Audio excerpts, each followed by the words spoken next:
નમસ્કાર, vibes of ઇન્ડિયામાં આપનું સ્વાગત છે. આજે આપણી જોડે ગુજરાત કોંગ્રેસના પ્રમુખ શક્તિસિંહજી ગોહિલ છે.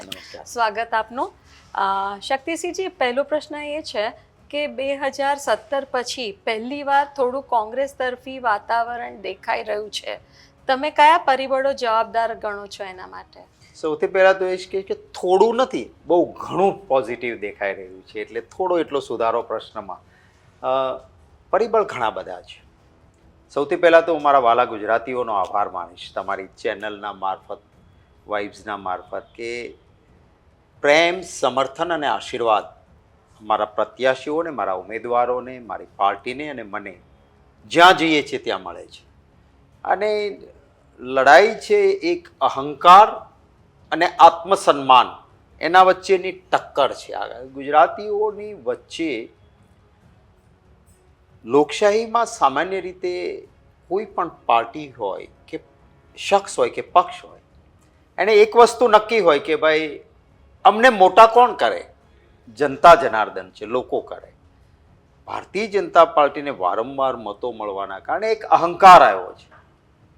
અને એ અહંકારના કારણે 26માંથી 26, 5 લાખથી, અરે શું આ તમારા ખિસ્સામાં છે મતદાતાઓ? તમે કદાચ આંગળીના વેઢે ગણાય એટલા નેતાઓને ખરીદી શક્યા હો, ડરાવી શક્યા હો, સમજી શકાય. પરંતુ એના કારણે તમે ગુજરાત આખાને એમ કહો કે 26માંથી 26, 5 લાખથી જીતી જઈશું. આ અહંકાર છે. અને અહંકાર તો સોનાની નગરી હતી, એનો પણ નથી ટક્યો તો ભારતીય જનતા પાર્ટીનો નહીં ટકે ને. એ હું તોડીશ એવું હું નથી કહેતો. મારા વહાલા ગુજરાતીઓએ જોયું છે કે બહુ ગેરંટીઓ અપાઈ હતી અને બધી જ ગેરંટીઓ ફેલ ગઈ છે. ત્યારે હવે કંઈક નવા ખ્વાબ દેખાડવામાં આવી રહ્યા છે. પ્રધાનમંત્રી છે એ મારા પણ પ્રધાનમંત્રી છે, ભારતીય જનતા પાર્ટીના નહીં, દેશના પ્રધાનમંત્રી છે. એના પાસેથી અપેક્ષા હોય કે 10 વર્ષ સુધી શાસન આપ્યું તો એ પછી માણસ કામના નામે કે મેં આ કર્યું, આ કર્યું, આ કર્યું, આ કર્યું, મને મત આપજો. પરંતુ એમણે જે વાતો કરી હતી, 2 કરોડ નોકરીઓ મળી, નોકરી કોઈને હતી એની જતી રહી. કાલા ધન આએગા, યું હી 15 લાખ આ જાયંગે. નંદિનીબેન, તમારા એકાઉન્ટમાં આવ્યા 15 લાખ? નહીં, તમારા નથી આવ્યા, કોઈના દેશમાં કોઈને નથી આવ્યા. તો એની વાત નહીં કરવાની. કિસાન ભાઈઓ આપકી આય દુગની કર દેંગે. આજે ખેડૂત કહે છે કે મારી આવક બમણી ન થઈ, ખર્ચો બમણો થઈ ગયો. ડીઝલના ભાવ, બિયારણ, ખાતર મોંઘું થઈ ગયું. અહીં યાદ હશે આપને કે ગુજરાતમાં એક વખત કહ્યું હતું કે મને 20 TCF ઓઇલ અને ગેસ કેજી બેઝિનમાં મળી ગયો છે. હવે મારો ગુજરાતી ચકલી ખોલશે તો પાણી નહીં, પેટ્રોલ ને ડીઝલ આવશે. હવે મારો કોઈ ગુજરાતી સાયકલ ઉપર દૂધ વેચવા નહીં જાય, પેટ્રોલ ને ડીઝલ લઈને નીકળશે. આ વાત કરી હતી. અને પછી સરવાળે એવું થયું કે 18,000 કરોડ કેજી બેઝિનમાં, 9,000 કરોડ બીજે, એ ગુજરાતની જનતાના 27,000 કરોડ પાણીમાં ગયા અને ટીપું મળ્યું નહીં. હવે અત્યારે શું કહ્યું આજે હું સુરેન્દ્રનગરની જનસભામાં કે મફતમાં હવે તમારે ડીઝલ, પેટ્રોલ કાંઈ ગાડીમાં નહીં પુરાવવું પડે. મફતમાં તમારી ગાડી જશે ને તમે અમદાવાદ ફરીને પાછા આવશે. આ પ્રધાનમંત્રીને શોભે? બનાસકાંઠામાં કે કોંગ્રેસની સરકાર આવશે તો તમારી 2 ભેંસ હશે, એમાંથી એક ભેંસ લઈ જશે કોંગ્રેસ. ક્યાં કોના તબેલામાં બાંધવા જશું? ભાજપના તબેલામાં ભેંસ લઈ જઈને. આવી વાતો પ્રધાનમંત્રીને શોભે? એટલે આ બધું જનતા ભોળી જરૂર છે. અમારે સૌરાષ્ટ્રમાં છે ને, નાનું બાળક હોય એ કીધું ના કરતું હોય તો એને ડરાવે. જો બાઘડો આવશે ને આમ કરશે. બાઘડો નામનું કોઈ વસ્તુ છે જ નહીં, પણ બનાવે બાઘડો આવશે ને આમ કરશે. એમ આ દેશના વડાપ્રધાન શું અહીંના મતદાતાઓને જે ભોળા છે એને મૂર્ખ સમજવાનો પ્રયત્ન કરે છે, નાનું બાળક સમજવાનો પ્રયત્ન કરે છે કે આવી વાત કરે કોંગ્રેસ આવશે ને તમારી 2 ભેંસમાંથી એક ભેંસ લઈ જશે, 4 એકર જમીન હશે તો 2 એકર કોંગ્રેસ લઈ જશે. આ એક પ્રધાનમંત્રીને ન શોભે એવી વાતો કરી છે. ગુજરાતના મતદાતાઓના આશીર્વાદને પ્રેમથી સારા પરિણામ આવશે. 2023માં આપે બેવડી જવાબદારી એટલે કે ગુજરાત પ્રદેશ પ્રમુખ આપ નિમાયા, ત્યાર પછી તમે કોંગ્રેસના માળખામાં અને કાર્યકરોમાં શું ચેન્જીસ લાવી શક્યા છો એ જણાવશો? હા, હું ચોક્કસ કહીશ કે હું કોઈ જાદુઈ છડી લઈને તો નથી આવ્યો. સલામ કરીશ મારા કોંગ્રેસના કાર્યકર્તાઓ, આંગળીના વેઢે ઘણા એવા કદાચ નેતાઓને એમના કારણો હશે. ગઈકાલ સુધી મારે સાથે હતા એટલે સારા, આજે ત્યાં ગયા છે એટલે એમના માટે હલકી ભાષાનો પ્રયોગ એ મારો સ્વભાવ નથી. ઇતિહાસ કહેશે કે કોઈક મજબૂરી અથવા તો કોઈક એવી લાલચમાં કોઈનો પગ લપસ્યો હશે, એવા થોડા લોકો જરૂર ગયા છે. પરંતુ કોંગ્રેસનો કાર્યકર્તા આજે પણ ગામડામાં, ભલે એ ગરીબ છે પણ એને ભારતીય જનતા પાર્ટી ખરીદી નથી શકી, એને ડરાવી નથી શકી. એ મારી મૂડી છે, મારા પક્ષની એ સૌથી મોટી મૂડી છે, એમની તાકાત છે અને એમનો વિશ્વાસ પણ છે. મેં કેટલીક નવી બાબતો કરી, આંતરિક લોકશાહીનું પાલન કર્યું કે ભાઈ ઉમેદવાર નક્કી કરવા માટે એક સિક્રેટ બેલેટની પદ્ધતિ અપનાવી પહેલી વખત, કે કાર્યકર્તાઓને ભેગા કર્યા અને એને કહ્યું કે ભાઈ આ પાર્લામેન્ટ સીટ પર મારો કાર્યકર્તા શું ઈચ્છે છે કે આ જીતવા માટે કોણ ઉમેદવાર, તો 1, 2, 3 નામ લીધા, એમના સૂચનો લીધા અને કાર્યકર્તાઓ પાસેથી જે નામો આવ્યા એ જોયા પછી એમાંથી જે નામો વધારે મતો મેળવ્યા હતા એમની વાત બધા આગેવાનો સાથે કરી, પ્રદેશ ઇલેક્શન કમિટીમાં કરી અને સંપૂર્ણપણે લોકશાહી ઢબે, હું કહું એમ નહીં, ક્યારેક મારી માન્યતા હોય કે અહીં નંદિનીબેન વધારે સારા રહે છે, આ જ ચાલશે, પણ કાર્યકર્તા એ છે કે ના આમના કરતાં ગ્લોરીબેન વધારે ચાલશે, તો કાર્યકર્તાની વાતને મહત્વ મળ્યું હોય ને હું મારી માન્યતાને બાજુએ મેં મૂકી, બહુમતી શું કહે છે. અને પરિણામે તમે જોયું હશે કે અમે આટલી સીટો નક્કી કરી, એક પણ ટોળું કોંગ્રેસ ઓફિસે એમ કહેવા નથી આવ્યું, હોવાનો જ હતો, બિલકુલ નથી આવ્યું. જ્યારે ભારતીય જનતા પાર્ટીને ત્યાં હજારો, અમારા પરેશભાઈ દાનાણીએ સરસ કહ્યું હતું કે કમલમમાં કકળાટ, કોંગ્રેસમાં બધું ટનાટન, તો એ થયું. એ કાર્યકર્તાઓને આભારી છે. જી, રાહુલ ગાંધીજી ઘણા બધી ગેરંટીઝ આપે છે, આપ એ ગેરંટી આપી શકો છો કે 2027માં તમે ગુજરાત પ્રદેશ પ્રમુખ હશો? ના, અને હું એક પક્ષનો સૈનિક છું. મારું મોવડી મંડળ છે, સેનાપતિ એ સૈનિકનો રોલ નક્કી કરે, સૈનિકને એ અધિકાર નથી કે પોતાનો રોલ નક્કી કરે.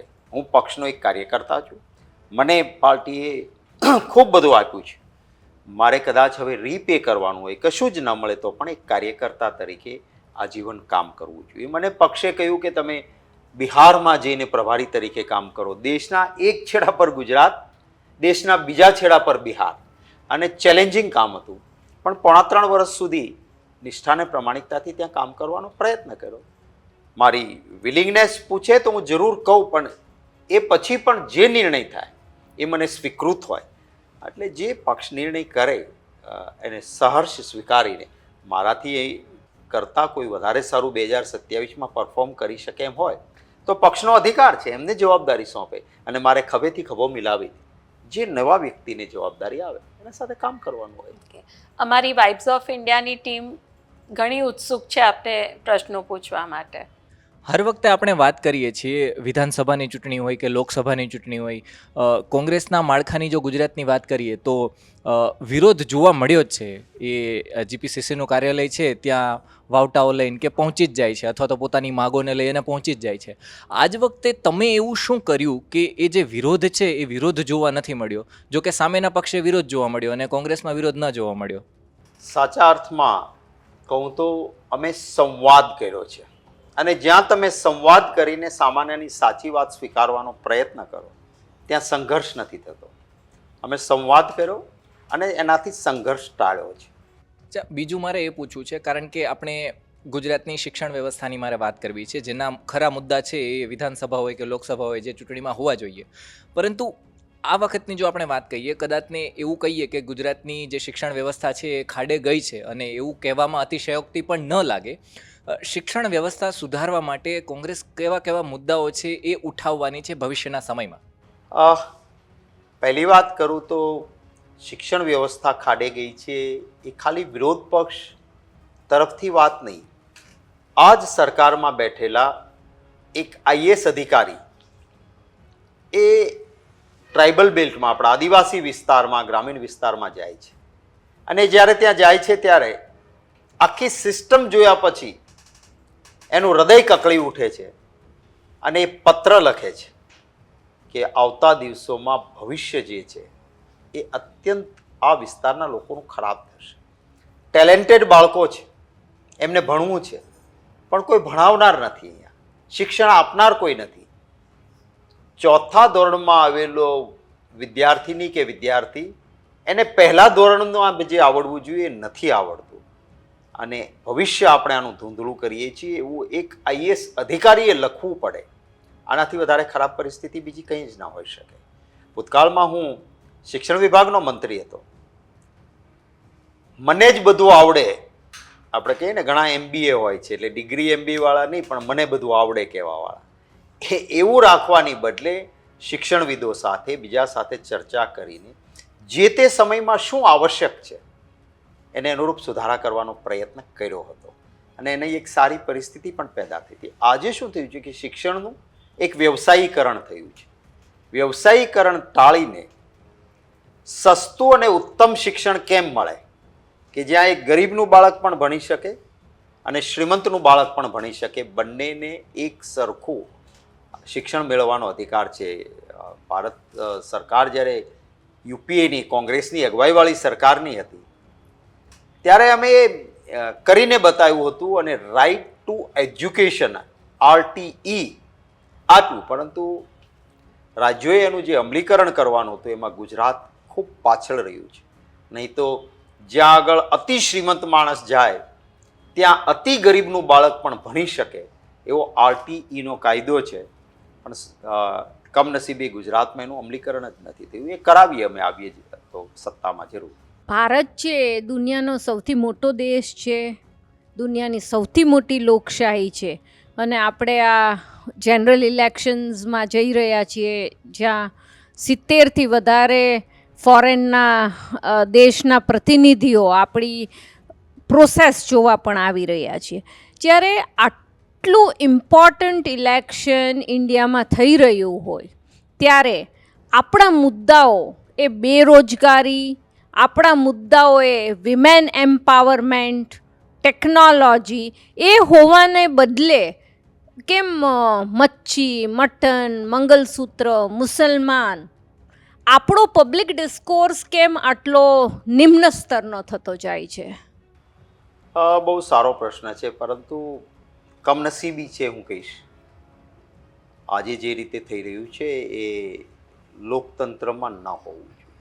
10 વર્ષ સુધી ભારતીય જનતા પાર્ટીનું શાસન દિલ્હીમાં રહ્યું હોય પછી એમણે શું કરવું જોઈએ? કામના નામે મત લેવા જોઈએ કે મેં આ કહ્યું હતું, આટલું ડિલિવર કર્યું છે, માટે મને મતો આપો. પરંતુ કામના બદલે કારનામા કર્યા છે. કામના નામે મત મળે એમ નથી. પહેલાં એમને એમ હતું કે રામના નામે રાજકીય રોટલો શેકી લઈશું, પરંતુ જે રાજકીય ઇવેન્ટ કરી મંદિરના પ્રાણ પ્રતિષ્ઠા મહોત્સવની, એમાં શંકરાચાર્યજી મહારાજે ના પાડી. હિન્દુ ધર્મમાં, સનાતન ધર્મમાં શંકરાચાર્યજી મહારાજ એટલે સર્વોત્તમ ગણાય. 4 વેદ સનાતન ધર્મ કે હિન્દુ ધર્મમાં આખરી ગણાય ને 4 વેદની જવાબદારી 4 શંકરાચાર્યજી મહારાજ.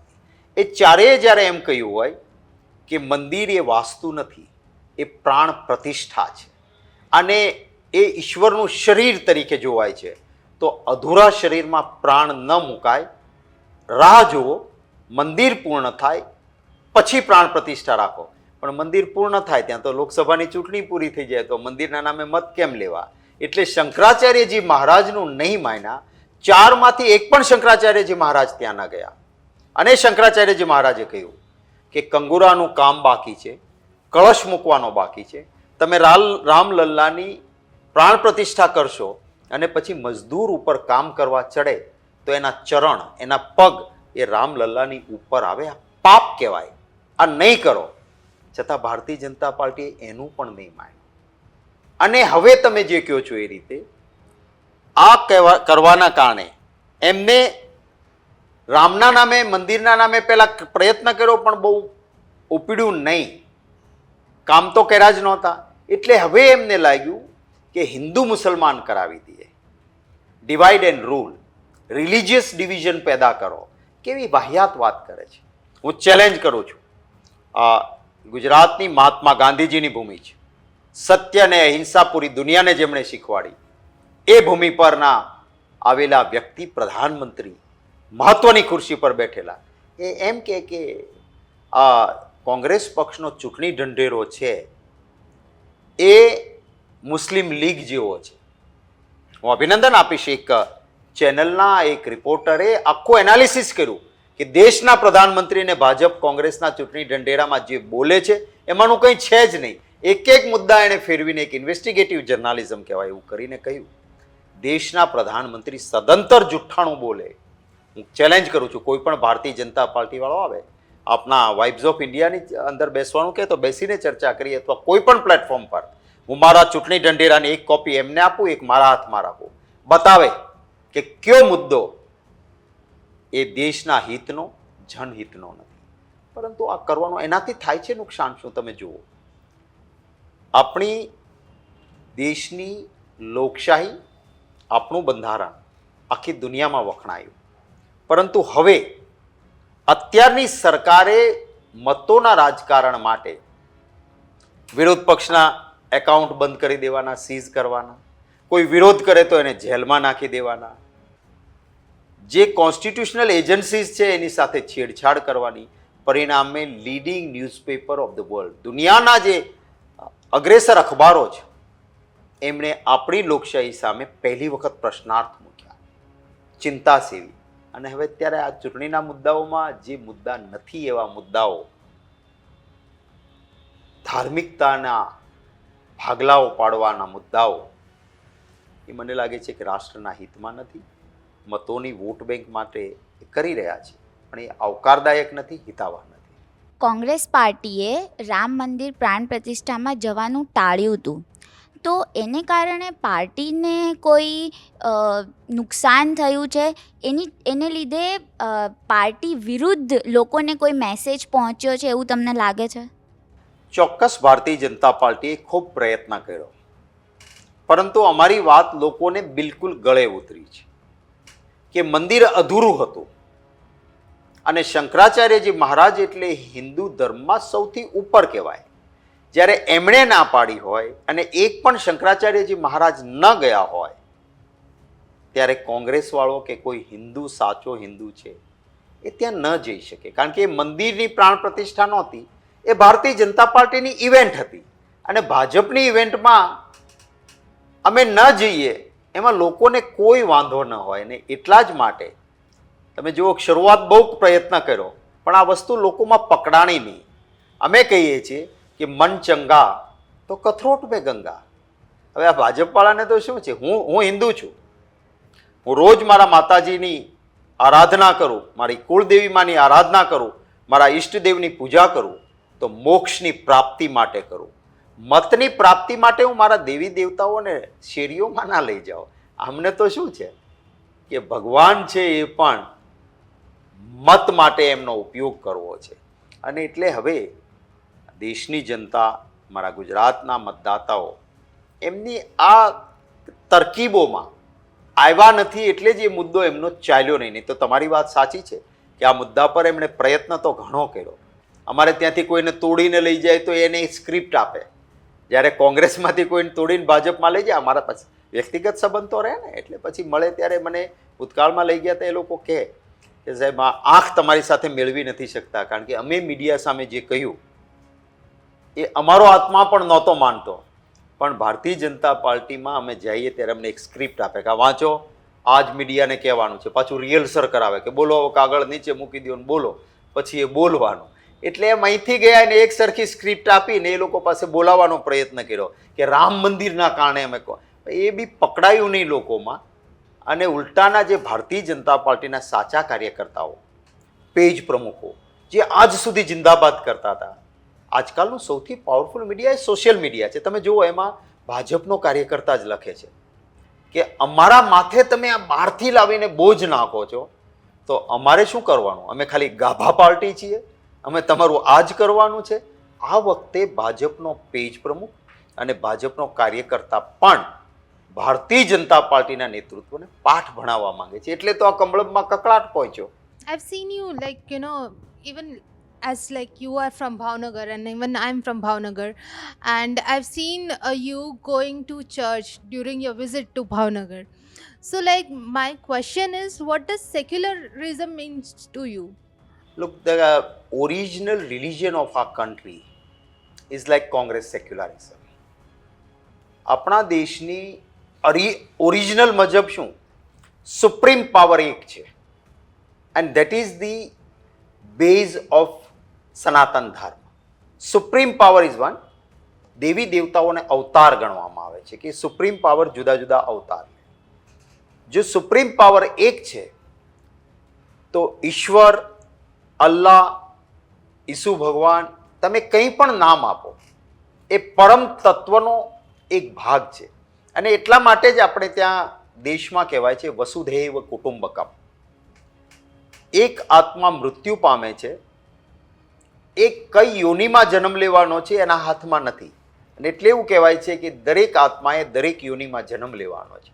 એટલે હિન્દુને ઘરેથી જે આત્મા વડીલનો ગયો હોય એ ક્રિશ્ચનને ત્યાં પણ જન્મ લઈ શકે, એ મુસ્લિમ બિરાદરને ત્યાં પણ જન્મ લઈ શકે, એ અમેરિકામાં પણ જન્મ લઈ શકે ને એ બાંગ્લાદેશમાં પણ લઈ શકે. અને એટલે વસુધૈવ કુટુંબકમ, આખી દુનિયા મારું કુટુંબ છે અને સુપ્રીમ પાવર એક છે. આ ઓરિજિનલ આ દેશનો ધર્મ છે. આ ભારતીય જનતા પાર્ટીએ એને તોડવાનો પ્રયત્ન કર્યો છે. અને એટલા માટે જ હું કોઈ પણ આસ્થાના કેન્દ્રમાં જાઉં છું તો મને એમાં કોઈ ફરક નથી લાગતો. હું મંદિરમાં જાઉં કે હું ચર્ચમાં જાઉં, ગુરુદ્વારામાં જાઉં કે કોઈ જૈનના દેરાસરમાં જાઉં, મને એ પરમ તત્વ એક જ દેખાય છે અને મારી આસ્થા એ જ છે. કોંગ્રેસનું સેક્યુલરિઝમ એટલે ઈશ્વરમાં ન માનો, કોઈ ધર્મમાં ન માનો એમ નથી. અમારું સેક્યુલરિઝમ એટલે રિસ્પેક્ટ ઓલ રિલિજન, બધા જ ધર્મનું સન્માન કરો, કારણ કે પરમ તત્વ એક છે. ઉપર જવાની અગાસી એક જ હોય, કોઈ લિફ્ટથી જાય, કોઈ સીડીથી જાય, કોઈ દોરડું પકડીને જાય, પણ આખરી ગોલ એક છે એમ માનીએ છીએ. એટલા માટે અમે બધા ધર્મનું સન્માન કરીએ છીએ, કારણ કે અમારા માટે એ અસલી ગોલ છે એ આ છે. ને એટલા માટે હું આજે પણ હું જ્યાં જાઉં છું તો મને ભેદ નથી લાગતો. હું છે ને 4 વર્ષ આની પહેલાં સોમનાથ હતો. એટલે સોમનાથની જ્યારે વાત કરવામાં આવે ત્યારે આપણે હમીરજી ગોહિલની વાત કરીએ, અને હમીરજી ગોહિલની વાત કરીએ ત્યારે ઘણા બધા લોકો એવા હતા, અને જેમાં પૂર્વજોના નામ પણ છે કે જેમણે ગૌ પાછળ છે પોતાના બલિદાન આપ્યા, જ્યાં પાળ્યા થયા છે, કે જેમાં આપના પણ પૂર્વજોના નામ છે. અને જ્યારે ક્ષત્રિયની વાત કરીએ તો ક્ષત્રિય આ વસ્તુ માટે એમ કહેવાય કે ભાઈ ભારત દેશ છે તો તમે એની વાત કરો ત્યારે ક્ષત્રિયોના બલિદાનની વાત કરવી જ પડે. ત્યાંથી તો એ શરૂઆત થઈ છે. અને હવે અત્યારે જે માહોલ છે, અને બિંગ ક્ષત્રિય હું તમને પૂછવા માગું છું કે ક્ષત્રિય આંદોલન જે થઈ રહ્યું છે, અને આંદોલન જે અત્યારે એક લેવલ પર પહોંચ્યું છે, એ લેવલ પછી આજે એક એવા પણ સમાચાર આવે છે કે લગભગ 45 જેટલા રાજવીઓ છે એમણે પણ સમર્થન આપ્યું છે. તો આ આંદોલન જે અત્યારે આપણે ગુજરાતમાં થઈ રહ્યું છે, અને આંદોલનનો હવે આ પડઘા જે છે એ આગલા સમયમાં છે એ કઈ બાજુ લઈ જઈ રહ્યા છે? તમારો બહુ સારો પ્રશ્ન છે. રક્ષયતે ઇતિ ક્ષત્રિય. ક્ષત્રિય સિદ્ધાંતવાદી રહ્યો છે, કોમવાદી નથી રહ્યો. આજે તમામ જ્ઞાતિઓ જે છે એ આંદોલનને ટેકો આપે છે. તમે જોયું છે કે રાજકોટની બહાર જ્યારે થયું ત્યારે એ સ્ટેજ ઉપર અલગ અલગ જ્ઞાતિના બધા જ લોકોએ આવીને સમર્થન આપ્યું. કોમવાદી નહીં, સિદ્ધાંતવાદી તરીકેની લડાઈ લડતા રહ્યા છે. આપે સારો ઉલ્લેખ કર્યો. જે સોમનાથ ઉપર ચઢાઈ થઈ ત્યારે હમીરજી ગોહિલ તો લાઠીના રાજવી હતા. સોમનાથનું મંદિર લૂંટાય તો એમને કંઈ લેવા દેવા નહોતી, કારણ કે એમની શાસનના એમના રાજ્યની અંદર નહોતું. એ રાજ્યનું રક્ષણ કરવું એમની જવાબદારી નહોતું, એમનું તો લાઠી સ્ટેટ હતું.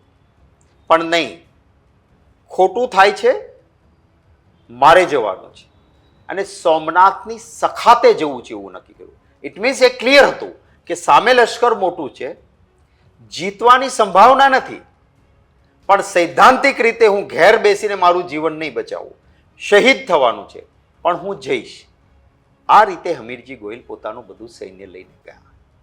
આ જે ઇતિહાસ છે એ ઇતિહાસ લોકો આજ પણ યાદ રાખે છે. રાજા મહારાજાઓ એટલે કંઈ રાજપૂતો બહુમતીમાં હતા, પણ માત્ર રાજપૂતોના રાજા રજવાડા હતા એવું નહીં.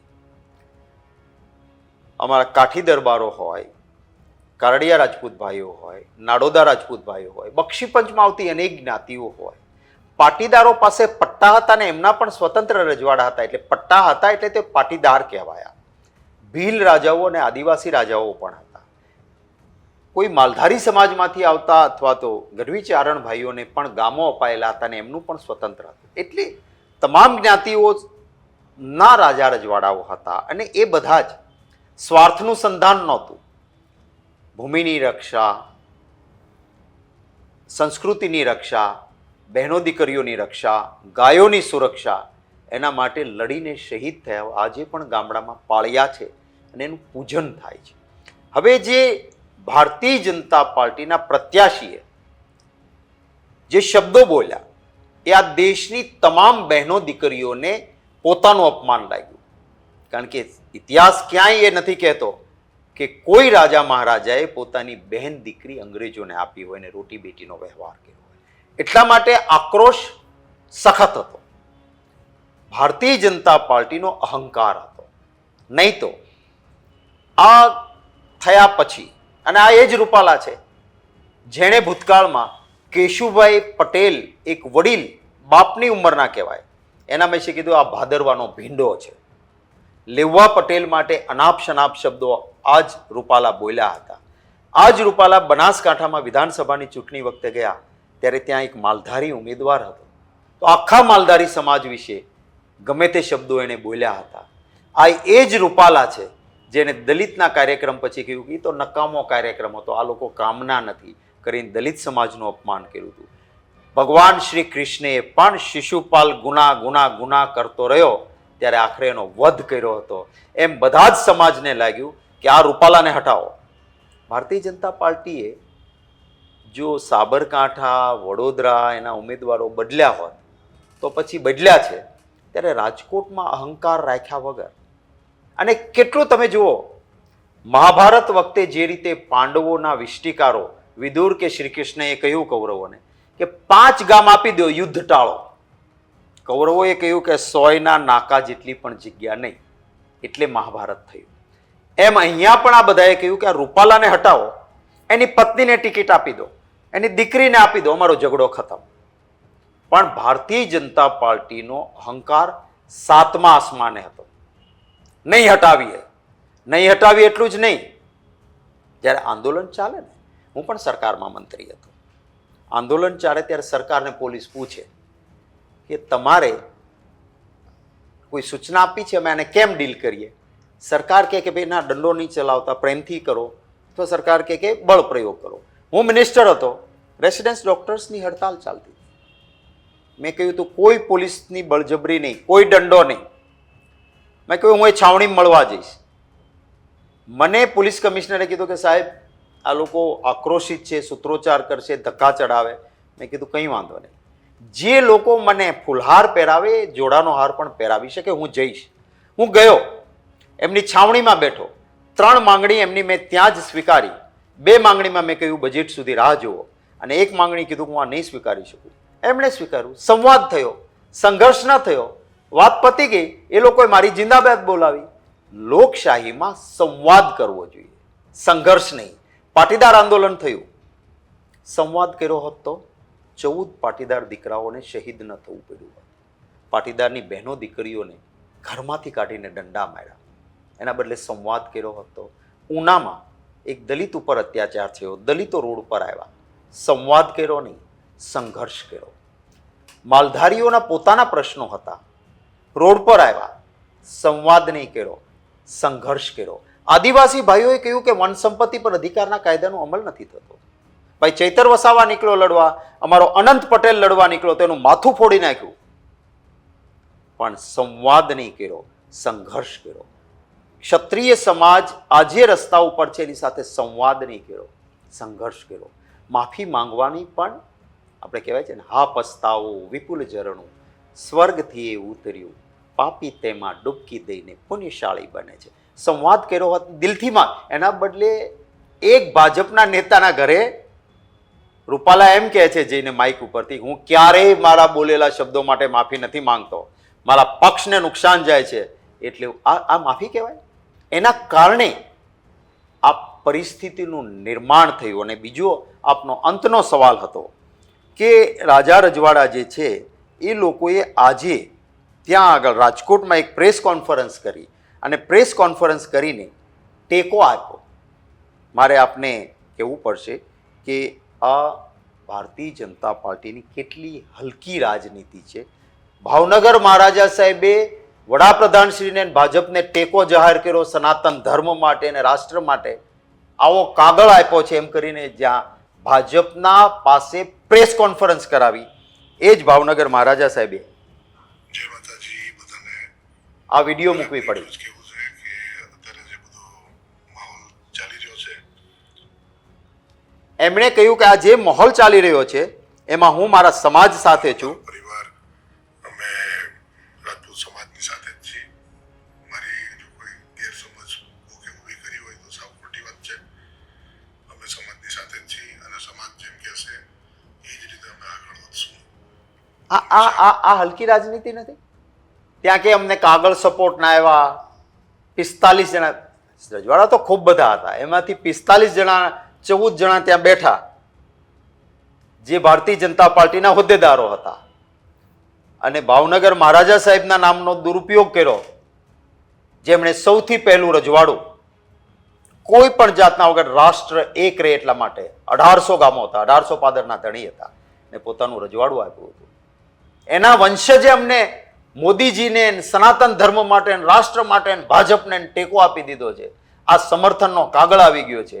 આવી પ્રેસ કોન્ફરન્સ પછી ભાવનગર મહારાજા સાહેબે વિડીયો જારી કરવી પડી કે આવી વાતો ચાલે છે, સહમત નથી, હું સમાજની સાથે છું, કારણ કે અસ્મિતાને ઠેસ પહોંચાડી છે. ત્યારે આ જે છે ને વિનાશ કાળે વિપરીત બુદ્ધિ, આ યોગ્ય નથી. આપે જેમ કહ્યું કે આ વિનાશ કાળે વિપરીત બુદ્ધિ અને જે રીતે ભાજપ ઓવરડ્રાઈવમાં ગઈ છે આ ક્ષત્રિય વિવાદને થાંભવા માટે, આમ છતાં પણ જ્યારે પરિણામો આવશે તો લોકલ રિપોર્ટ્સ તો એમ કહે છે જ તે કે ભાજપ જીતી જશે. તો પછી આ ક્ષત્રિય વિવાદ, આ આખી કોન્ટ્રોવર્સીનો મતલબ શું? પહેલી વાત એ છે કે તમારો લોકલ રિપોર્ટ્સ ક્યાંથી છે મને ખબર નથી, તમારો સોર્સ શું છે મને ખબર નથી. અમે લોકોની વચ્ચે જઈએ છીએ, પ્રેમ, આશીર્વાદ અને સમર્થન લોકો સાથે છે. હું સ્વીકારું છું 2014માં અને 2019માં અમે 0 સીટ પર રહ્યા છીએ, હું સ્વીકારું છું. અને આખરે જનતા જનાર્દન છે, હું આજે પણ અહંકાર નથી કરતો, લોકોના હાથમાં છે. પરંતુ આ વખતે મને વિશ્વાસ છે કે ગુજરાતીઓના આશીર્વાદ અને સમર્થન એ પ્રકારે છે કે અમને પરિણામો સારા આવશે.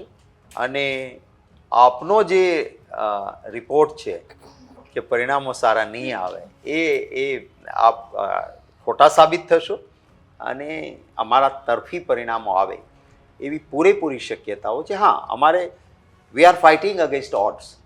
અમે વિઘ્ન દોડમાં દોડીએ છીએ. ભારતીય જનતા પાર્ટી સીધા રસ્તે દોડે છે, અમારા માટે વિઘ્નો મૂકેલા છે. એટલે સ્પર્ધા એ જે કહેવાય ને કે ઇક્વલ પ્લેટફોર્મ એ અમારી પાસે નથી, લેવલ પ્લેઇંગ ફિલ્ડ નથી. Bharatiya Janata party electoral bond, ભલું થજો સુપ્રીમ કોર્ટનું, એમણે કહ્યું એટલે ખબર પડી, 82 અબજ 52 કરોડ રૂપિયા ભારતીય જનતા પાર્ટી પાસે છે. 82 અબજ 52 કરોડ, આ ઓફિશિયલ ફિગરો. અનઓફિશિયલ તો એમના જે ધનપતિ મિત્રોએ જે આપ્યા હોય એ જુદા. 82 અબજ 52 કરોડ એમની પાસે છે.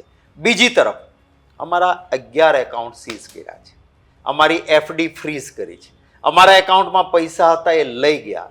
અને અમારો ગુનો શું?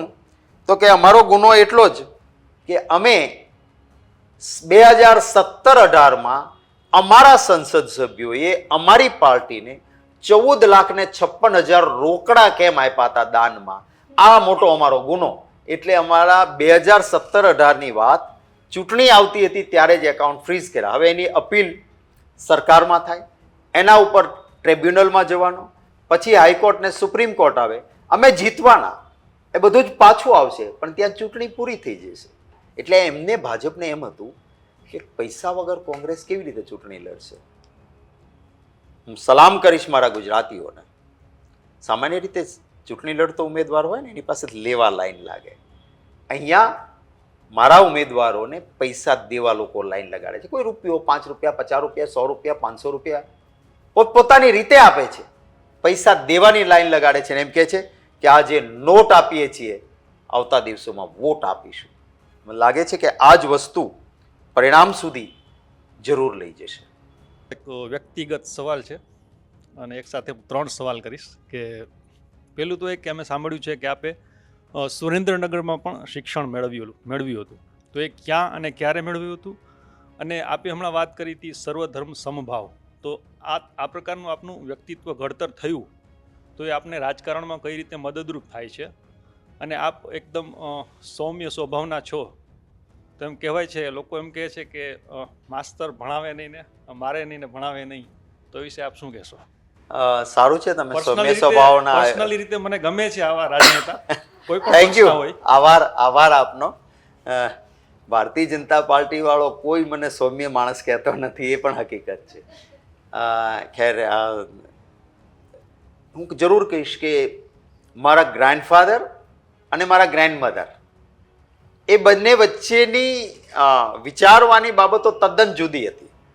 મારા ગ્રેન્ડફાધર એવું ઈચ્છતા હતા કે બહાર જઈને ભણવા માટે મોકલવા જોઈએ. મારા ગ્રેન્ડમધરનું માનવાનું એવું હતું કે મારો દીકરો બહાર હોસ્ટેલનું ખાવાનું સારું ના હોય, રહેવાનું સારું ન હોય, કોણ રાખે? વતનના ગામમાં એટલું સારું શિક્ષણ ન મળે એમાં સહમત, પણ બંને વચ્ચેનો આપે. મારા ગ્રેન્ડફાધરના એક બેસ્ટ ફ્રેન્ડ, જેને અમે ગુરુજી કહીને બોલાવતા, એ શિક્ષણ સાથે પણ જોડાયેલા હતા, અને આઝમ ખાન પઠાણ સાહેબ તો સુરેન્દ્રનગરના હતા. વચલો રસ્તો એવો નીકળ્યો કે શિક્ષણ માટે બહાર તો મોકલવાનો છે, પણ હોસ્ટેલમાં રહે તો એને સારું જમવાનું, સારી વ્યવસ્થા ના મળે એવી મારા ગ્રાન્ડમધરની માન્યતા હતી. એટલે એવો રસ્તો નીકળ્યો કે ભાઈ એમને ત્યાં રહીને ભણે તો ઘરનું ઘર રહેવાય, ગ્રાન્ડફાધરના બેસ્ટ ફ્રેન્ડ છે તો ત્યાં રહેવાય. અને NTM હાઈસ્કૂલમાં સુરેન્દ્રનગરમાં હું ભણ્યો. સુરેન્દ્રનગરમાં ભણ્યા એ દરમિયાન ખૂબ સરસ ત્યાંના વાતાવરણમાં બધા સાથે હળીમળીને રહેવાનું થયું. અને એક જાતિ, ધર્મ, એના જે ઝેર પેદા કરવાના જે સંયોગો ઊભા થતા હોય છે એનાથી બહાર નીકળીને, અને પ્લસ મારા ગ્રેન્ડફાધર ચોક્કસ એવું માનતા હતા કે હવે રજવાડા ગયા છે, કોઈ રાજાના દીકરા નથી તમે. હા, આઝાદી પહેલાં તો આપણું સ્વતંત્ર રાજ્ય હતું, આપણી પાસે જેલની રેવન્યુ પાવર્સ હતા, હવે ખતમ છે. હવે તમે એક સામાન્ય નાગરિક છો, આ વાતનો સ્વીકાર કરો. અને હું કહીશ કે આજે હું જે કંઈ છું એ મારા ગ્રેન્ડફાધરના એ વખતના વિચારો હતા.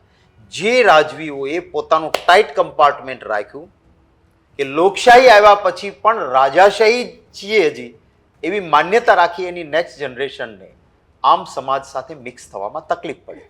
મારે ત્યાં એ નક્કી થયું, તિલક સેરેમની કાઢી નાખી, કોઈ સાલિયાણાની વાત નહીં, કોઈ પ્રિવિલેજ નહીં. હવે આપણે એક સામાન્ય નાગરિકની જેમ રહેતા શીખો. આ બાબતમાં ઉછેર થયો, એનો ફાયદો થયો. અને મેં કહ્યું એમ કે અસલી આ દેશનો ધર્મ છે, એ પરમ તત્વ એક છે, એ ઓરિજિનલ આપણા દેશનો ધર્મ છે.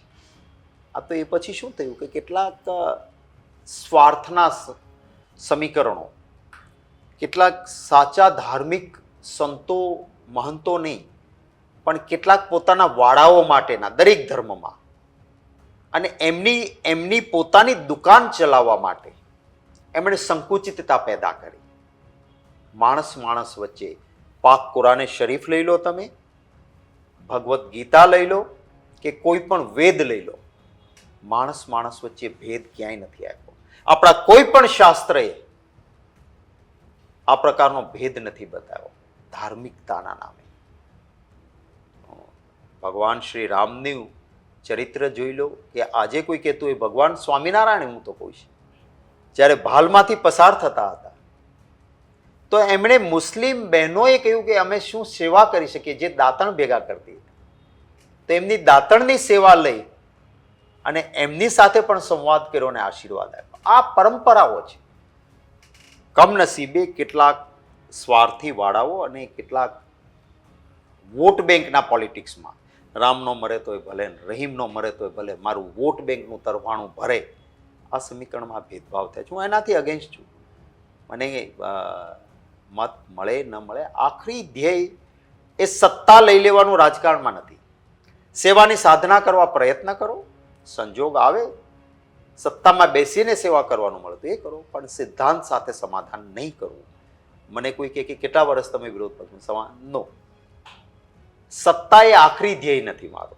મારા સિદ્ધાંત, મારી વિચારધારા ગમે છે એમાં લડીએ કરીએ. Well, Gujarat model has been praised a lot, and I want to ask you one thing on that. Ki if your government comes to an action and rules, what would you do? Like, what all things would you change from the Gujarat model? As per my opinion, the Gujarat model is a Gandhi model. It's not a Modi model. Gandhiji taught truth and non-violence to world. That's our Gujarat. That's pride of Gujarat. Thereafter, for politics, Mr. Modi has created another model, which is of not truth and non-violence. Gujarat was developed since long. Before independence also, Gujarat was developed. તમે કદાચ હરપ્પન સંસ્કૃતિની આપણે વાત કરીએ તો ધોળાવીરામાં રાણકદેવીનો કિલ્લો જોઈ લો કે લોથલ જઈને જોશો, હજારો વર્ષ પહેલા ખોદાયેલી સંસ્કૃતિ, અને એટલા જ વર્ષો પહેલા અન્ય જગ્યાએ જે કંઈ હરપ્પન સંસ્કૃતિ ખોદીને કોઈ સંસ્કૃતિ શોધી તો કમ્પેરિઝન કરનારા લોકો કહે છે કે 5000 કે 10,000 વર્ષ પહેલા જે માનવ જીવતો હતો એમાં અન્ય જગ્યા કરતાં ગુજરાતમાં ડેવલપમેન્ટ વધારે હતું. મારા કે મોદીજીના જન્મ પહેલા પણ આ જ ગુજરાત વિકસિત ગુજરાત હતું, પરંતુ ગુજરાતમાં gap between haves and have nots, જેના પાસે ખૂબ છે ને જેના પાસે ઓછું છે એને ઓછું કરવાનો પ્રયત્ન એ ગુજરાત મોડલ હતું. મહાગુજરાતની ચળવળ પછી હમણાં 1 મે એ જ આ વસ્તુ ગઈકાલે જ જુદી પડી. તો 1 મે ના જ્યારે મહાગુજરાતની ચળવળ પછી, નહીં તો બોમ્બે સ્ટેટ હતું, દ્વિભાષી રાજ્યો હતા મરાઠી અને ગુજરાતી બોલનારા. એ પછી મહાગુજરાતની લડત પછી જ્યારે ગુજરાત રાજ્યની સ્થાપના થઈ 1 મે 1960, ત્યારે ગાંધી આશ્રમમાં રવિશંકર મહારાજજીએ જે ભાષણ આપ્યું હતું, માનું છું કે વાંચવા અને સમજવા જેવું. એ ગુજરાત મોડલ હતું, એ એમની પરિકલ્પના હતી. પણ પછી વિકાસની પરિભાષાને બદલાવવામાં આવી. હું પોતે આયોજન વિભાગનો મંત્રી હતો, મારી સરકાર હતી. આપ જો કદાચ થોડું ડિટેલ જોશો તો સૌથી વધારે રિયલ ઇન્વેસ્ટમેન્ટ, આ પેલું વાઇબ્રન્ટ ગુજરાત જેવું કાગળ ઉપરના એમઓયુ નહીં, રિયલ ઇન્વેસ્ટમેન્ટ સૌથી વધારે આખા દેશમાં આવ્યું તો એ ગુજરાતમાં આવ્યું હતું. એશિયાની સૌથી 2 મોટી રિફાઇનરીઓ, બંને સ્પર્ધા કરતી રિફાઇનરીઓ, એસઆર અને રિલાયન્સ, એ જામનગરમાં આવી. પંચમહાલમાં જનરલ મોટર્સનું કારખાનું આવ્યું. ભાવનગર મારો મત વિસ્તાર હતો, ત્યાંના ભાલ વિસ્તારના એ વિભાગમાં આપણે કેમિકલ ઝોન માટે ઇન્સેન્ટિવ્સ આપ્યા. નિરમાની ફેક્ટરીથી માંડીને કેમિકલ ઝોન તરીકે ડેવલપ થયું. બરોડાથી લઈને છેક વલસાડ વાપી સુધીનો આખો ઇન્ડસ્ટ્રીયલ કોરિડોર બન્યો. પરંતુ એ વખતે એક ભાવના હતી કે કોઈ ટેલર મેડ લાભ નહીં આપવાના, બધા માટે એક સરખી પોલિસી અને બેલેન્સ ડેવલપમેન્ટ. એ ગુજરાત મોડલ હતું. જોયું કે જામનગર જિલ્લો પછાત છે તો ઇન્ડસ્ટ્રી જામનગરમાં જશે તો ઇન્સેન્ટિવ્સ મળશે. પંચમહાલ એ આદિવાસી વિસ્તારના લોકોને રોજગારી જોઈએ છે, તો કોઈ ઓટોમોબાઈલ ફેક્ટરી ત્યાં આવે તો જ એને ઇન્સેન્ટિવ્સ મળે, માટે ત્યાં જનરલ મોટર્સનું કારખાનું થયું હતું. ભારતીય જનતા પાર્ટીએ શું કર્યું કે ટેલર મેડ, તમે પૈસા આપો તો તમારી ઇન્ડસ્ટ્રીઝને ફાયદો, સેમ ઇન્ડસ્ટ્રીઝ બીજો નાખવા આવે તો નહીં. ટાટા નેનો માટેની સ્પેશિયલ પોલિસી, પણ બીજી કોઈ ઓટોમોબાઈલ આવે તો એને એ લાભ ન મળે. અને એ પણ બેલેન્સ ડેવલપમેન્ટ નહીં. શા માટે અમદાવાદના આઉટસ્કર્ટમાં જ એ થાય? કેમ એ કચ્છના કોઈ એવા વિસ્તારમાં અબડાસા કે નખત્રાણામાં ન જાય કે જ્યાં જરૂર છે ત્યાં જાઓ ભાઈ તો તમને લાભ મળે, નહીંતર તમને સસ્તી જમીન ના મળે. આ નથી કર્યું એ હકીકત છે. અને એટલા માટે સાચું ગુજરાત મોડલ જે છે, મહાત્મા ગાંધીજી, રવિશંકર મહારાજજી, ઇન્દુલાલ યાજ્ઞિકજીની પરિકલ્પના મુજબનું ગુજરાત મોડલ એ બને અને આ જે ફેક મોડલ ઊભું થયું છે જેનાથી ગુજરાતીઓનું નુકસાન થયું છે, અને પહેલી વખત હમણાં જ આંકડાઓ થોડા સમય પહેલાં કોઈ મીડિયામાં પ્રસિદ્ધ થયા, અંગ્રેજોના સમયે મુઠ્ઠીભર માલામાલ હતા અને સામાન્ય હિન્દુસ્તાની છે એની હાલત ખરાબ હતી, એનો વચ્ચેનો ગેપ બહુ હતો. આઝાદી આવ્યા પછી બધી જ સરકારોએ પ્રયત્ન કર્યો, જુદા જુદા પક્ષોની આવી, અને એ ગેપ ઓછો થતો હતો. પહેલી વખત આ 10 વર્ષના ભાજપના શાસનમાં ખૂબ ધનિકોની આવક ખૂબ વધી ગઈ અને સામાન્ય હિન્દુસ્તાની મિડલ ક્લાસ એના વચ્ચેનો ગેપ વધ્યો. આ દેશના 22 વ્યક્તિઓ પાસે એટલી ધન સંપત્તિ છે જેટલી 70 કરોડ લોકો પાસે છે. એટલે 70 કરોડ પાસે ધન સંપત્તિ અને 22 જણા પાસે ધન સંપત્તિ. હવે કદાચ અમે એવું કહીએ કે ભાઈ 22 જણા પાસેથી ટેક્સ વધારે લઈશું તો શું કંઈ ખોટું છે? હવે એ વાત અમે કરીએ છીએ એટલે ભાજપના નેતા શું કે તમારી 2 ભેંસ છે એમાંથી એક ભેંસ કોંગ્રેસ લઈ જાય. અરે ભાઈ, આ ભેંસની વાત નથી. આ 22 જણા પાસે 70 કરોડ જેટલું ધન છે તો એને ટેક્સ વધારે ભરવો પડે. ચાણક્યજીનું અર્થશાસ્ત્ર શું કે કોઈ પણ રાજ્ય સત્તાનું અર્થતંત્ર એક કમંડળ જેવું હોવું જોઈએ. કમંડળનો ઉપરનો ભાગ ખુલ્લો હોય, આમ કરીને ભરો એટલે ફટાક દઈને ભરાઈ જાય, અને પછી એનું સરસ નાળચું હોય, એક નાની કટોરીમાં જરૂરિયાત મુજબ એને પીરસી શકે. એમ ચાણક્યજી એમ કે રાજ્ય સત્તાએ ખૂબ ધન છે એની પાસેથી ફટાક દઈને લેવું જોઈએ અને પછી તમામ લોકોને જરૂરિયાત મુજબ પીરસવું જોઈએ. કોંગ્રેસ પાર્ટીએ થોડી એવી વાત કરી અને અમે ભૂતકાળમાં પણ કોર્પોરેટ ટેક્સ થોડો વધાર્યો હતો. જે ભારતીય જનતા પાર્ટીએ 10 વર્ષમાં આવા 22 લોકો જેવા લોકોને ફાયદો કરવા કોર્પોરેટ ટેક્સ ઘટાડ્યો, અને એમની ગેરંટી હતી. શું ગેરંટી હતી? કે મિડલ ક્લાસને તમે વ્હાઇટના પૈસા જ કમાવો છો, તમને તો વાઇબ્સ ઓફ ઇન્ડિયા છે, ચેકથી પૈસા આપે, તમે કરચોરી કરી ન શકો, ટેક્સ ભરવો પડે. ભારતીય જનતા પાર્ટીએ કીધું હતું કે 10 લાખ સુધીની આવક હશે એને અમે ઇન્કમ ટેક્સમાંથી મુક્તિ આપીશું. આપી 10 વર્ષમાં, તમને ના આપી. અને કોને આપી? પેલા મોટા લોકો છે એનો કોર્પોરેટ ટેક્સ ઘટાડ્યો. હવે એના વિરુદ્ધ અમે બોલીએ તો કે આ જનવિરોધી વાત કરે છે. અરે ભાઈ, જનવિરોધી નથી, અમે જનહિતની વાત કરીએ છીએ. આ તો તમે એને તરોડી મરોડીને તમારી ગેરંટીઓ તો યાદ કરો, તમે શું શું કહ્યું હતું. એ એક પણ ગેરંટી ક્યાંય પૂરી નથી થઈ, અને એટલે લોકોનો હવે 10 વર્ષ પછી વિશ્વાસ ડગી રહ્યો છે, અને એટલા માટે હવે ગભરાટમાં બોલવાનો વિવેક પણ ચૂકે છે. તમે 10 વર્ષ પછી તમારા કામની વાત કરવાના બદલે તમને રાહુલ ગાંધી, કોંગ્રેસ આ સિવાય બીજું કાંઈ પ્રવચનમાં મળતું નથી. એનો અર્થ એ છે કે તમે લોકોને આપ્યું નથી કંઈ કે જેના નામ પર મત મળી શકે.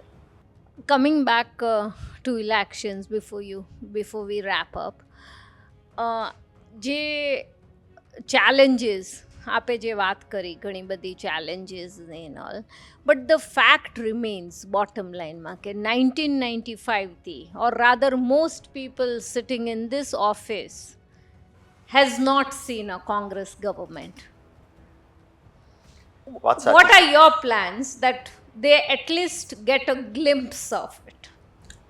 વેલ, તમારી વાત સાચી છે કે લાંબા સમયથી અમારી ગુજરાતમાં સરકાર નથી બની, એ વાતનો હું સ્વીકાર કરું છું. પણ ગુજરાતીઓએ આટલા વખતથી અમારી તરફેણમાં વોટ નથી જ આપ્યા એવું નથી. તમે જુઓ કે 2001માં આપણે અમદાવાદમાં બેઠા છીએ. અમદાવાદમાં કોંગ્રેસનું કોર્પોરેશન બન્યું, ભાઈ હિંમતસિંહ પટેલ મેયર બન્યા હતા.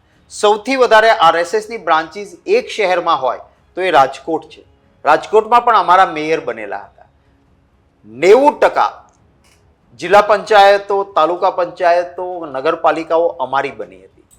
પરંતુ એ પછી એક પોલરાઇઝેશનનું પોલિટિક્સ ચાલ્યું અને ગુજરાતમાં એક લેબોરેટરી તરીકે યુઝ થઈ. નહીં તો હું તો મારા ગુજરાતીઓને કહીશ કે આપ એટલું તો વિચારો, અમારી સરકાર હતી, કાર સેવકો ગુજરાતમાંથી જતા તો અમે મિનિસ્ટરોને પણ ડ્યુટી લાગતી ને આખી રાત અમે જાગતા કે કોઈનો વાળ વાંકો ન થવો જોઈએ. એવું નહીં, રથયાત્રા નીકળે, કે તાજિયાનું પ્રોસેશન હોય, ક્યાંય તકલીફ ન થાય એના માટે આખી રાત મંત્રીઓની ડ્યુટી લાગતી ને અમે જાગતા.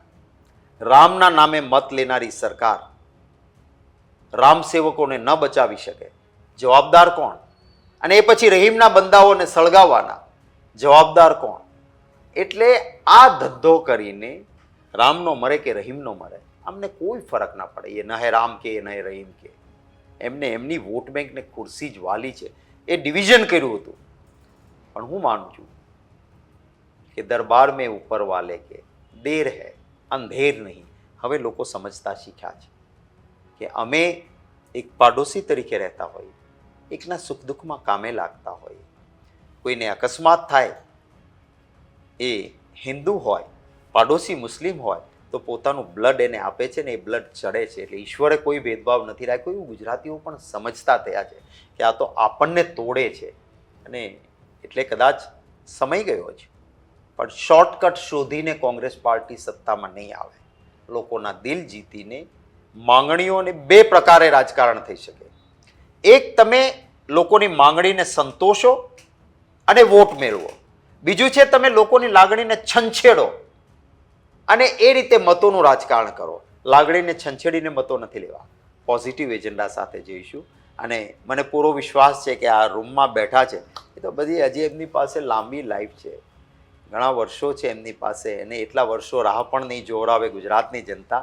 કોંગ્રેસનું એક સુશાસન ગુજરાતમાં 2027માં અને 2024માં દેશમાં આવે એ માટે આપ સૌની પણ શુભકામનાઓ અમને જરૂરી છે. એક છેલ્લો પ્રશ્ન, ચૂંટણી છે, બહુ માહોલ અત્યારે તમારી પાસે સમય પણ નહીં હોય, પણ એક છેલ્લો પ્રશ્ન એ છે, આપણે લોકસભા 2024ની વાત કરીએ ગુજરાતમાં, તો કોંગ્રેસ અને આમ આદમી પાર્ટી બંને સાથે લડી રહી છે. બે બેઠક જે સૌથી મહત્ત્વની છે, એક આપણે ભરૂચની વાત કરીએ કારણ કે સ્વર્ગસ્થ અહેમદભાઈ પટેલની આ સીટ છે, કોંગ્રેસના બહુ મોટા નેતા રહ્યા છે, અને બીજી જે સીટની આપણે વાત કરીએ તો એ ગુજરાત પ્રદેશ કોંગ્રેસ પ્રમુખ આપ શક્તિસિંહ ગોહિલ એમની છે. આ બંને બેઠક ઉપર આમ આદમી પાર્ટીના ગઠબંધનવાળા આમ આદમી પાર્ટીને આપ સીટ આપો છો, તો આનાથી જે કોંગ્રેસના કાર્યકર્તાઓ છે એમનું મોરલ ડાઉન થયું? આપણો બહુ સારો સવાલ છે. મારી જરૂર લાગણી હતી કે આ બંને બેઠકો મારી પાસે રહે. આ બંને બેઠકો મારી પાસે રહે, કોંગ્રેસ પાર્ટી પાસે રહે, એવી મારી ઈચ્છા સ્વાભાવિક રીતે જ હતી.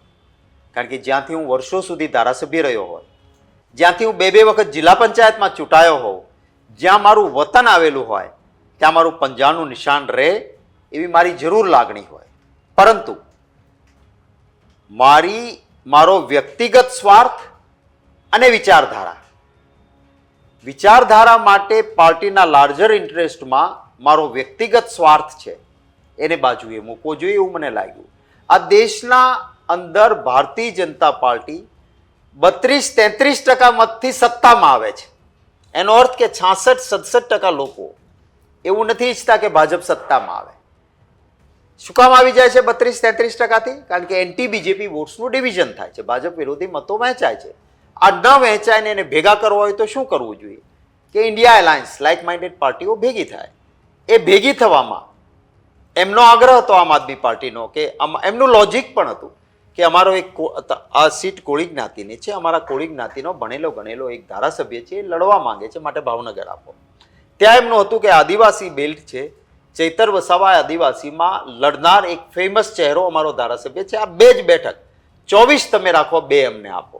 આવી એમની લાગણી હતી. મારી દલીલો, મારું લોજિક હતું. પણ મને લાગ્યું કે મારા વ્યક્તિગત સ્વાર્થ કરતાં વિચારધારા માટે જતું કરવું જરૂરી છે, અને એટલા માટે મેં મારો વ્યક્તિગત સ્વાર્થ બાજુએ મૂકીને વિચારધારાને મહત્વ આપીને આ 2 સીટો જે હું ઈચ્છતો જ હતો એ પણ જતી કરી. એટલું જ નહીં, હું અભિનંદન આપીશ મારા કાર્યકર્તાઓ અને નેતાઓને.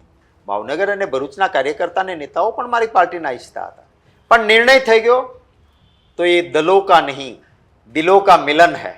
એ રીતે બધા જ ભેગા થઈને અત્યારે અમે અહીંયા લડીએ છીએ, સાથે મળીને લડીએ છીએ. અને ભાજપની જે ઈચ્છા હતી ને ડિવાઈડ એન્ડ રૂલ, એ અંગ્રેજો જેમ કરવા માંગતા હતા એમાં સફળ નથી થયા. એ વાતનો મને આનંદ પણ છે. શક્તિસિંહજી, આટલો સમય ફાળવવા બદલ અને વાઇબ્સ ઓફ ઇન્ડિયાના ક્વેશ્ચન્સનો નિખાલસતા થી જવાબ આપવા બદલ ખૂબ ખૂબ આભાર. મને પણ મજા આવી. વાઇબ્રન્ટ ટીમ છે વાઇબ્સ ઓફ ઇન્ડિયાની. સરસ મિશ્રણ પણ છે, બધું જુદી જુદી જાતનું રંગોલી જેવું. બધાને મળીને આનંદ થયો. મારી ખૂબ શુભકામનાઓ. મારા માટે કોઈ સ્ટાર્ટઅપ એની પણ એટલી જ વેલ્યુ છે જેટલી કોઈ એસ્ટાબ્લિશ્ડ ખૂબ મોટી TRPની વાત કરનાર વ્યુઅરશિપવાળી ચેનલ હોય ને. એટલા માટે હું જ્યાં જ્યાં મોકો મળે છે ત્યાં હું જમાવટમાં પણ ગયો છું, હું નિર્ભયમાં પણ ગયો છું. જે બોલાવે છે ત્યાં કદાચ ક્યારેક બહુ વ્યુઅરશિપવાળી ચેનલોના બદલે કોઈ સ્ટાર્ટઅપ કે દિલથી પોતાની વાત કરવા માટે મક્કમતાથી ડર્યા વગર કોઈ ન્યૂઝ રજૂ કરતું હોય, પોતાના વ્યૂઝ રજૂ કરતું હોય, એવી જગ્યાએ જતાં મને ખૂબ આનંદ થાય છે. મારી શુભેચ્છાઓ છે. આજકાલ તો આ જ મીડિયા પાવરફુલ છે અને કદાચ આવતા દિવસો તો એવા આવશે. Thanks a Thank you. Lot All the again. best. Thank you.